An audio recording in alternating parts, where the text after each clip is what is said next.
In this video I'm gonna beat Plants vs Zombies 2 using only plants from PVZ 1, Part 8, the Neon Mixtape Tour. This time it will be 32 amazing levels and we will receive Garlic. That's gonna be one of the hardest worlds in our challenge. If you haven't watched the previous 7 parts, I highly recommend you do it. Without further ado, let's continue our challenge. Enjoy! Day 1. The Introduction. Since the very first level in that world, I realized that it is gonna be really hard. At first, I wanted to beat that level with only pea shooters, but then I figured out that Day 1 in Neon Mixtape Tour isn't the same as Day 1 in Ancient Egypt or Wild West. I couldn't even imagine what we would see on the next levels. Day 2. On that level, this world introduced us to a punk zombie. I can say that I like this guy cause I find him annoying. He makes lots of strategies pretty useless. Man, that's only Day 2, and I didn't have the ability to plant torchwoods, only repeaters and 3-peaters. Remember, it's Day 2, not 22. Day 3 was the conveyor belt level, but thank God they gave me a cactus, so I was able to beat that level using only one plant, which is available for me due to our rules.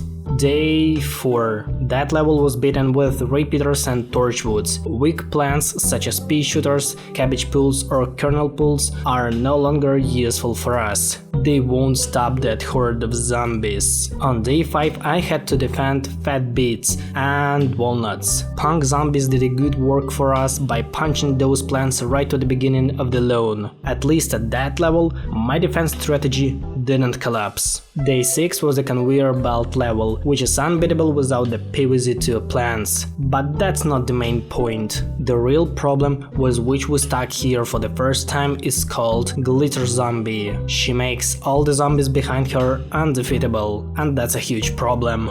Day 7. I've just started to plant my column of sunshrooms and I saw this. Excuse me, how am I supposed to beat all of them? There were too many zombies, so I have even lost a lawnmower. After the first wave, things got even worse. Look at that. I don't have any suns and I don't have any attacking plants. It's great that I left with one lawnmower and zombies didn't eat my brains, but they were close to do that. At least at the end of the level, everything has stabilized and I completed it. Remember, it's just Day 7. The difference in hardness between that world and all previous ones is giant.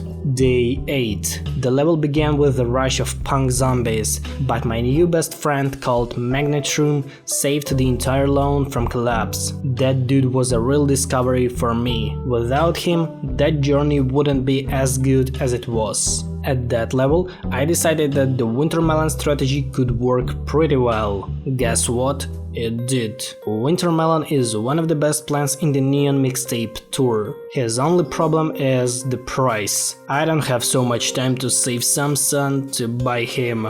Excuse me, 500 suns is too much for me. Day 9. At first, I thought that this level was beatable with only PVZ1 plants. I tried to beat it with only pea shooters for 3 times, but it wasn't real to survive to the final wave. Glitter and punk zombies made everything to mark this level as an impossible one. Of course, with the local plants I managed to complete it and receive another useless plant. The only useful plant which we will get from that world would be garlic. Yes, that strange looking and weird smelling guy. Does anyone like him? Day 10 was another conveyor belt level without the PVZ1 plants except for Spike Rock. Let's just skip that level. Day 11. Survive the zombie attack with the given plants. All that I can say is thanks to PopCap developers who gave me the ability to use the 3-peaters, potato mines and cherry bombs. I appreciate that a lot. None of my 3-peaters were eaten during that level. That is a huge success, but I can't tell the same about sunflowers. Day 12. Just look at that, we've got the first wave of zombies, and the only plants I put on the lawn before it was sun and magnet shrooms. Oh, and Torchwood saved me again. I was impressed by the fact that only at level 12 we saw Gargantuar, cause I expected to see him way earlier. Day 13. Finally, my favorite type of level, the last stand. That was one of the hardest last stand levels I have ever played. On my very first attempt I tried to beat it with pea shooters and torchwoods, but it didn't work. On my second attempt I tried another strategy and positioning of the plants, 3 peters plus magnet shrooms plus torchwoods. Guess what? It didn't work. I've started thinking a lot and simultaneously calculating my new strategy, which wouldn't be based on pea shooters. After a few minutes of strategic calculation, I have finally found a working one. Winter melons plus potato mines plus magnet shrooms. If I didn't make some mistakes while beating that level, I would also save all the lawn mowers. I put a huge like for that level. Day 14. Survive the zombie attack with the given plants. Cactus. What a wonderful plant. The PVZ1 plants can't be bad at all. Honestly, that level was kinda easy. Day 15. I had to protect the fat beet. Or fat beet had to protect me? That's an open question. Anyway, it gave me some time which I needed a lot, and thanks to it I managed to build such an amazing defense line. Day 16 was another conveyor belt level, and that level is marked as the end of the first part of the Neon Mixtape Tour, which left me with great feelings. I definitely liked that time adventure. Day 17. The funniest thing for me is that I stopped all the zombies before the first wave with only one plant, Torchwood. That guy can destroy anyone. Later I was able to plant 3 winter melons and that thing marked level 17 as the completed one, after which we received the only useful plant from that world, the stinky flavored garlic. Day 18 was a great chance for me to use Cactus. I like his new ability to turn into a spike when zombies come closer, so technically Cactus is a universal plant. That ability saved my lawnmowers several times.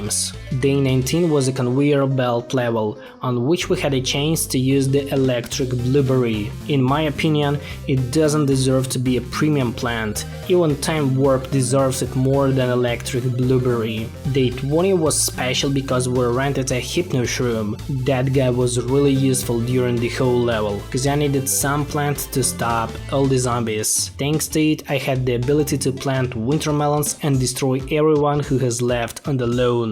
Day 21.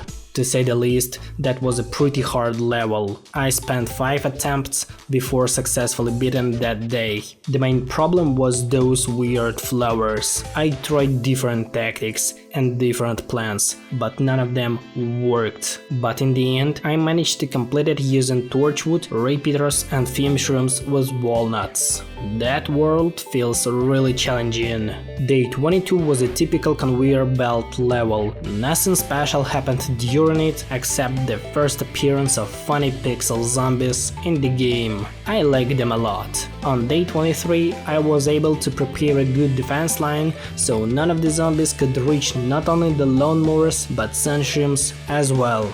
Day 24. Yes, the last stand level. This time I beat it from the very first attempt using a pretty simple strategy. Guess what? I didn't even lose any lawnmowers. I was proud of myself after beating it. Day 25 was almost the same as day 23. The same strategy, the same result. Success. On day 26 I had to defend Spore Shroom. Thanks to punk zombies who pushed my shrooms to the beginning of the lawn, the aim to defend them became even easier. I don't know why, but that world became much easier in the end. Day 27 was another conveyor belt level on which we used shrooms. Different shrooms. It's obviously unbeatable without the Spore Shroom, so let's just skip it. On day 28 I planted even more sun shrooms, to be exact 3 columns of sun generators. That helped me not only to defend the lawn, but to plant a column of winter melons as well, which killed all the annoying zombies. Day 29. I don't have a big variety of plants, accordingly I don't have much variety of available tactics. To be exact, I've got only 2 tactics: winter melons plus magnet shrooms or repeaters plus torchwoods. That's all. On day 30 I had a great chance to use squash. I'm already used to seeing hard zombies at the beginning of the level, so they can't surprise me at all. One of the scenes that I like in the Neon Mixtape Tour is the local gargantuar, with his sound waves that destroy plants on the line. What a good ability. Day 31. I had to play with the pre-chosen plants for me. They tried to show me that electric blueberry is a good plant because it can defeat gargantuar from one zap, but that was a good attempt, PopCap. I won't buy that plant. Day 32. Fight with the Dr. Zomboss. I was surprised when I saw that he had 5 health bars instead of 3 that we seen previously. During the battle, I wanna express some of my feelings about that world. Neon Mixtape Tour was one of the best time adventures we had in that series. It was hard, but it wasn't hardcore, so the game was still enjoyable. The local zombies have amazing and unique mechanics. The design of the world is juicy, and Neon Mixtape Tour didn't feel oversaturated. Okay, everything is great, but let's get back to the Zomboss. My very first attempt to beat him wasn't successful cause I wasn't lucky enough, but on the second attempt everything changed in the better way. I managed to beat him in a situation when I saw that it was over and I failed it again. Anyway, the key is mine, which means that we're moving to the Jurassic Marsh. This time it will be 32 hardcore levels, which will give us lots of emotions and show us why I don't like that world. I'm really excited about our next time adventure.